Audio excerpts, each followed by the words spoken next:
I was looking at my encampment and I was like, all right, everything is going pretty well. You know, I'm making the amount of food that I need to be able to survive the winter. I'm very slowly building up more animals. And I have like a good working thing. Like, yeah, I just got a new colonist and it doesn't really fit into like my floor. Let's go! Pawns. Hell yeah. That's fellow, baby. Massive. 15 hours and 55 minutes. Now, if I told you that in just under 16 hours you can complete a Holy Grail in Diablo 2, you probably wouldn't believe me. Not only that, if I showed you my level 16 Barbarian with that gear and only this much magic find, you'd call me absolutely crazy. But I got a really fun one for you today. You absolutely can complete a Grail, as long as your map looks like this one. This is completing a Holy Grail when your map only leads out to the waypoint in the Cold Plains. Because while I do not have the patience to sit there and grind out an entire Holy Grail, I promise you, I've tried. What I did have the patience for was figuring out how to optimize the best character choice, the best item choice, the best mercenary choice, the best gambling practices for a Holy Grail that quite literally never leaves the Bloodmoor. Because there is a single monster starting in Act 1 normal that can even drop set and unique items, and that's Corpsefire, right there in the Den of Evil. Because Corpsefire in the Den of Evil in Act 1 normal is level 4, and he has a drop table titled Act 1 Super A, which allows him to drop 6 total unique and set items. For the sets, you have the Arctic Furs armor, the Hasaris Ironstay shield, and then for the uniques, you have Felloak, Rixot's Keen, Biggin's Bonnet, and Pelta Lunata. And with the absolutely insane amount of magic find you can put onto a Barbarian, even at level 16, I got up to 239, and that's about 150 less than what I could potentially have on him. You have about a 2.6 to 7.3% chance of any one of these items dropping whenever you kill this guy. So then it kind of begs the question, how do you optimize for completing a Holy Grail of only 6 items with the restriction of never leaving the Bloodmoor, only ever using items that drop in the Bloodmoor, or you're able to shop from Charcy, Akara, and gamble from Geed? And how do you make this take less than 16 hours? Because we were just about as perfect as you could be, but let's go ahead and jump into some of the footage. I'll obviously show the drop highlights, and let's talk about the different strategies that we employed here. While you could technically do this challenge on any character, each one of them does have different benefits that would make them better or worse for this particular challenge. And considering I actually have a couple different ideas that I want to expand on this from, I want to do an entire Act 1 Holy Grail, working my way up through all the different super uniques, all the way up to Andariel herself. And then I'd also like to see just how powerful of a character can you make off of the gear that only drops in the Bloodmoor. So let's go ahead and talk about the different options. The Amazon for this run really doesn't do anything for us. She doesn't have any particularly useful skills. She doesn't really have any mobility. And it's not like we're going to turn to a Lightning Fury Amazon by the level of 17. So she's basically out of the equation entirely. Similarly, the Necromancer doesn't bring anything to the table. While he's generally easy to play, the minions are pretty inconsequential. They're also just slower in comparison to other skills because you can't really aim them. And I don't know if you ever tried to kill players 8 monsters on teeth, but it is like pulling teeth. Every single pun intended there. So he's out of the running too. The Sorceress, effectively the queen of magic finding, seems like she would be an obvious pick. But it turns out if you never make it to the skill Teleport, she doesn't really have anything going for her. She does kill stuff fairly quickly with Charge Bolt, and she has very powerful items that she can equip, considering low-level staves and orbs can give you a huge amount of plus to skills, but none of that makes you generate sets and uniques better than any other class. So funnily enough, she's also out of the running. At this point, we have 4 classes that all bring something different to the table. But if you haven't noticed how we're going about this, let's start at the bottom. We have the Druid. The Druid is generally powerful, and eventually you get Feral Rage at level 12. I didn't know what level I was going to get up to, but I've seen other people do similar challenges, and 18 seemed like the terminus. So having multiple points in Feral Rage, meaning more run walk speed, is definitely good. Other than that, though, the Druid sucks. Druid in Shapeshift form sucks, and until you have good weapons, he kind of doesn't do anything. So while he's slightly faster than something like an Amazon, he doesn't really do much. Then we have the Paladin, who actually has a lot of different things going for him here. Eventually at level 12 you get Charge. While you'll never get up to Vigor Aura, being able to charge around is obviously super duper fast. The major issue being that charging on the base mana potions is similar to pulling teeth. You run out of mana immediately, so you wouldn't even be able to charge all of the time, and then depending on what monsters are in your way, charge would get interrupted. In fact, a strictly better character with much better mobility would be the Assassin. At level 6, you get Burst of Speed, which is insanely powerful. This also means anytime that you get a skill shrine, which would increase your Burst of Speed, you would be running faster. Add on to that very fast kill speed in the early game, especially with blade traps, and she seems like the easy front runner. One of the issues with the Assassin, though, is that she doesn't really have any class-specific items that help her out, because low-level Assassin weapons don't actually grant you plus to skills. And then on top of that, the best in-slot item that we want to be using is a Gull Dagger, which you can technically start gambling as early as level 7, and an Assassin with a dagger isn't doing much damage. And that's how we end up on the Barbarian. Barbarian kind of has everything that you need to make this run as good as possible. One, he can dual wield effectively, meaning that if you were to manage to gamble 2 different Gull Daggers, you would have up to 200 Magic Find just from those gear slots. Add on to that the skill Leap, which even with a single point in it, and a skill shrine gives you enough mobility that's faster than walking. And then later on at level 18, but will be very important for this challenge going forward, Leap Attack is insane mobility. It's actually the fastest thing that you can do on a character pre-Enigma Teleport. That's how good of a skill it is. Oh, and we didn't even talk about the most important thing that the Barbarian has going for it, the ability to Hork. Find Item, a skill that you pick up at level 12, which also has a synergy, which you could put points into early, and Find Potion, gives you an extra chance for a monster to just straight up drop items. And with the skill shrine further increasing the effectiveness of this, we were regularly hitting over 40% chance to find item. This was a massive increase. So with the ability to stack more Magic Find, eventually getting the fastest mobility pre-teleport, as well as the ability to find item, and just in general being very good with the low-level melee weapons we're going to be picking up, the Barbarian seemed like the obvious choice here. With our class settled, we should probably talk about the strategy, and that starts off with the literal map structure itself. We want to be able to get to the Den of Evil quickly, because the faster we can get to Corpsefire, the faster we can kill him. But there are a lot of things that we need to consider on the way to Corpsefire, and considering they can all be on the way with a perfect enough map layout, it's something that's really important. And it turns out that the first map that we rolled, literally logged in, started a new character, and just started blasting, was kind of about as perfect as you can get. With my amazing paint skills, I've recreated what this situation looked like. Starting at the waypoint in Cold Plains, we immediately turn into a super chest. Any one of these homes that you see that has a porch and a bed inside of it will have a chest that, when clicked, can drop an insane amount of items. And while none of these can ever be sets or unique items, they can be both magic and rare items, meaning first and foremost, we can get a lot of gear that would be powerful for our character, but on top of that, we would get a ton of items to be able to sell, but as well as keys, potions, stamina potions most notably, and just the little things that you kind of need on a character to be able to make them more efficient. So being able to stop this super chest very early on was massive for gold generation as well as gear. Next, you have shrines in the Bloodmoor, and if you didn't know about this, not every shrine is made equal, and not only that, not every shrine is available. There's actually an internal logic to shrines generating in a map, basically meaning that if an area isn't high enough level, you shouldn't be seeing that kind of shrine.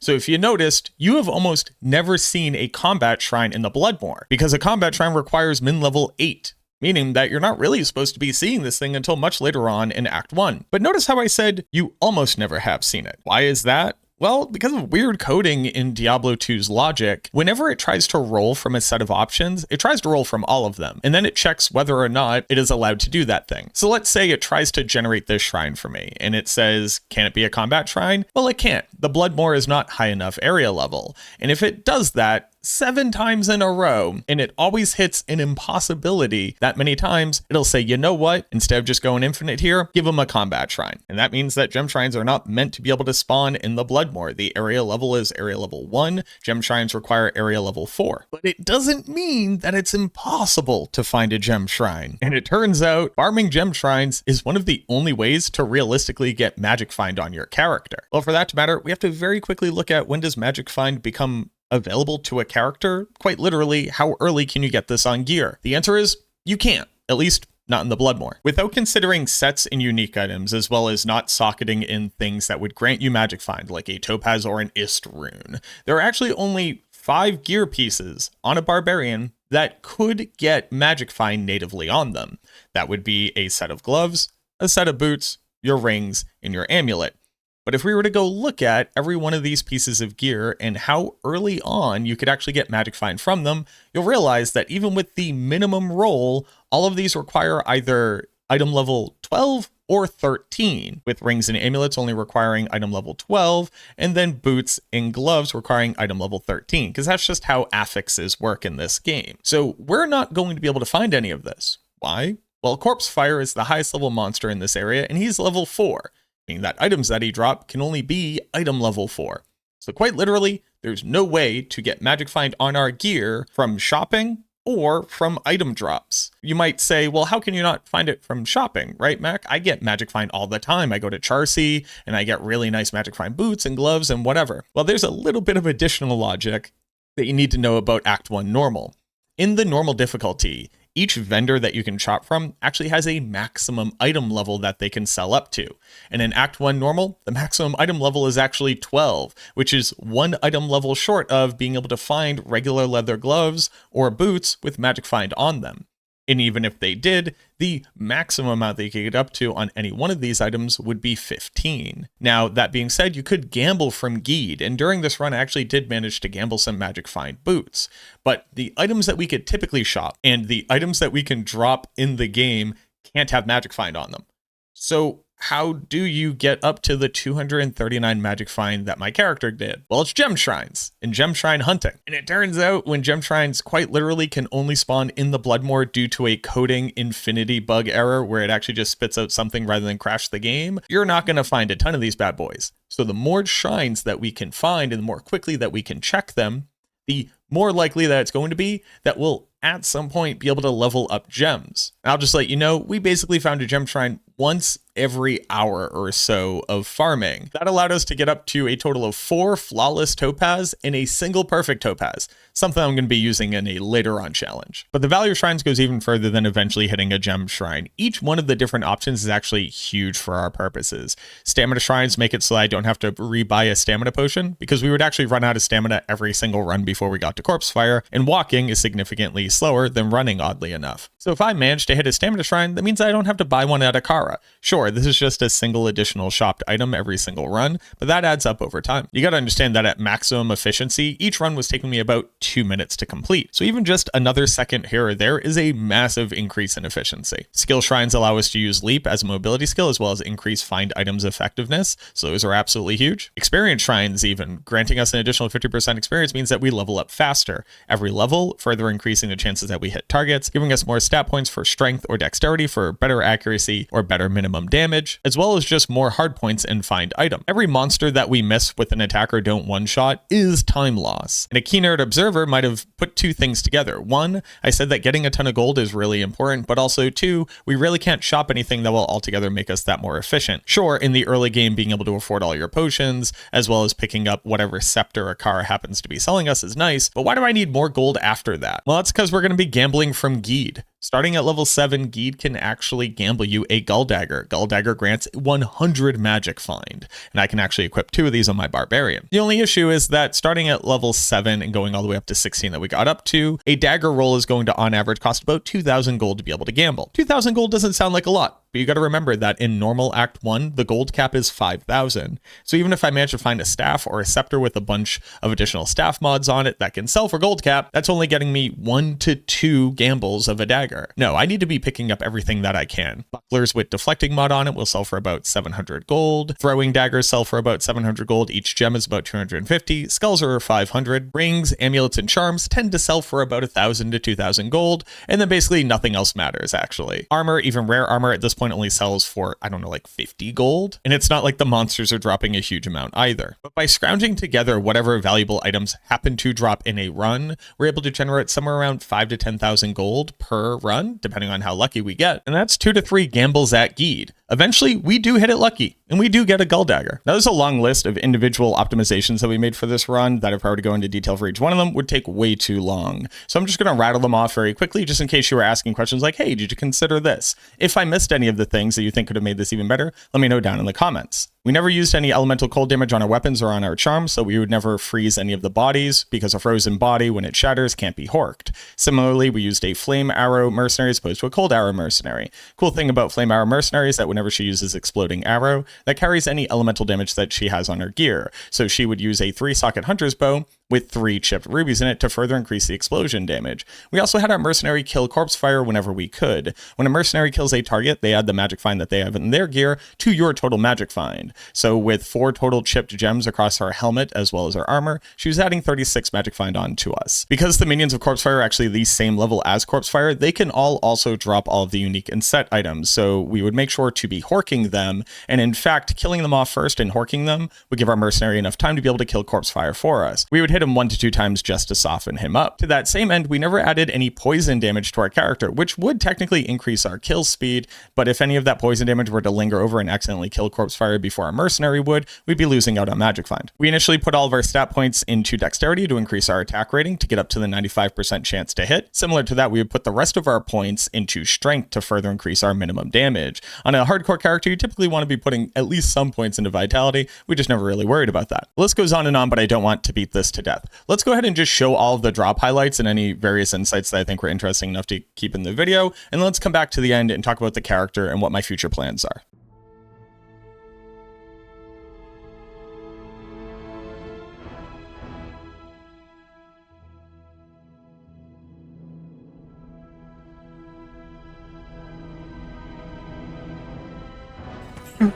What up, Casper? I do not have the Diablo. Oh, let's go, baby! Huge. All right. Hell yeah. That's awesome. The majority of the player. Did he? Hello? Oh my god, his minions are high enough level to also drop them. I didn't even think of that. It's ethereal! Oh, okay. Well, I just restarted the recording, but huge get. Hold on. Hit it with the 2P. No. That's a massive get. That's Biggin's Bonnet, baby! This weapon, I mean, this thing is insane. Oh, let's go, baby! Huge. That's awesome. We got Arctic Furs. We are now done with these set items. Oh! Oh! Oh! Oh! Let's go! Let's go, baby! Peltalunata!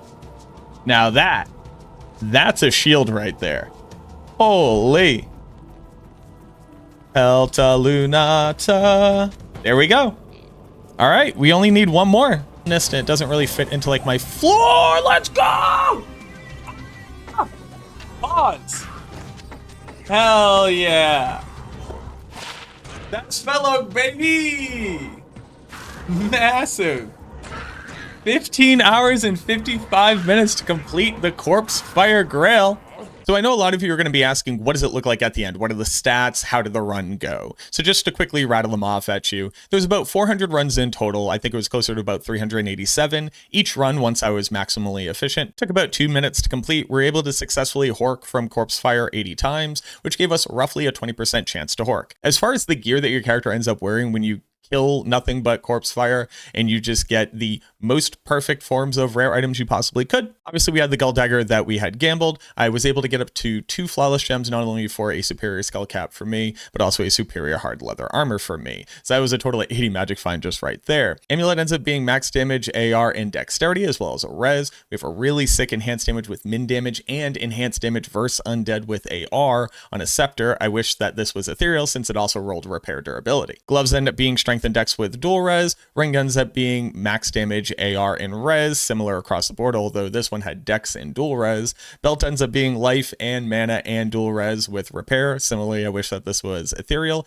And we had gambled magic find boots. We actually hit a ton of max resistance at this level charm, so 7 resistance is maximum at this point, with 1 to 5 fire damage. And we actually had a lot of different combinations of these various stats across the board. What ends up being the next thing that you do? Are we going to continue the challenge? What's the idea? Well, what I would like to do is actually an entire Act 1 Holy Grail, so all the way up to Andariel killing her and dropping every item that you could get in Act 1 normal. We're not going to include the cow level because obviously you can't get to the cow level by only completing Act 1, but it'll be everything other than that. But rather than do it smart, I'd rather do it hard. So we're, instead of like leveling up a sorceress and getting everything that we possibly can off of Andariel and then going back and farming some things just in case that we get better odds, we're going to go in the reverse order. We started in the Bloodmoor. Now it's on to the Cold Plains. The next super unique monster who actually drops different items than what Corpsefire drops, because it turns out that Bishi Bosh, who's the fallen shaman, actually has the exact same drop table and is the same level.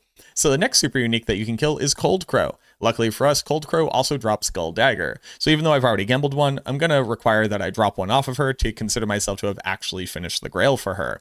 And then we're going to keep going on like that. Do I actually have the patience to do it? I'm not exactly sure. I also had another challenge that I thought would be really, really interesting. Because as you saw my gear, it's like pretty good, right? With that being said, my resistances are okay, my maximum life is pretty low, but I don't have an entire inventory worth of charms, and by golly, did we drop a lot of charms. Not only that, a lot of these charms are actually kind of insane, like hit recovery and resistance, maximum life and resistance. I mean, look at this thing. I would be using this on a hell character, no question. But on top of that, I did more than just collect items that were good for my barb. I collected items that were just good. Like, did you know that you can hit tri-res on a hat at level 3? Did you know that you can get dual res life and ethrep gear not only on your chest, but also on your belt and your boots? You can get multiple superior multi-socketed scepters. You can get amplified damage as well as attack rating and damage against undead and demons on multiple weapons. And in fact, we found some pretty insane things, like this dagger right here that has prevent monster heal, as well as like pretty insane bows for amplified damage for our mercenary, and things like ethrep weapons. So what I would like to do is actually see what is the strongest, basically level 18 character that you can make with Corpsefire gear, and how many act bosses and how many difficulties could you beat if quests weren't really a problem. Like, let's say you don't need to be level 20 to be able to complete the Ancients. Can I kill Baal in normal? I think that I can, and I'd like to prove that I can as well. What is the strongest character on each class that you can make with gear like this, and how far can you push it? I think there's a universe where I could theoretically kill Nightmare Duriel as long as I can survive long enough to do enough damage. Because you got to remember, we have Rixot's Keen. Rixot's Keen has percentage AR and crushing blow. I don't think that this is too far-fetched, but we're going to figure it out together. If you enjoyed this challenge run and what I was just serving up to as potential for the future, make sure that you're subscribed to the channel. You don't want to miss out. Leave a like on the video as well. It helps me a ton to get the video out into the algorithm for other nerds who might want to see challenge runs like this. I would really, really appreciate it. Leave a comment down below if you'd like to see other challenges, if you're just interested in asking questions, want to talk shop about Diablo 2, excited for the next season Diablo 4, or just generally chit chat about ARPGs. I'd love to talk to you, but that's enough of me yapping. Thank you so much for watching this video. I truly, truly hope that you found it entertaining, and I look forward to seeing you in the next challenge run.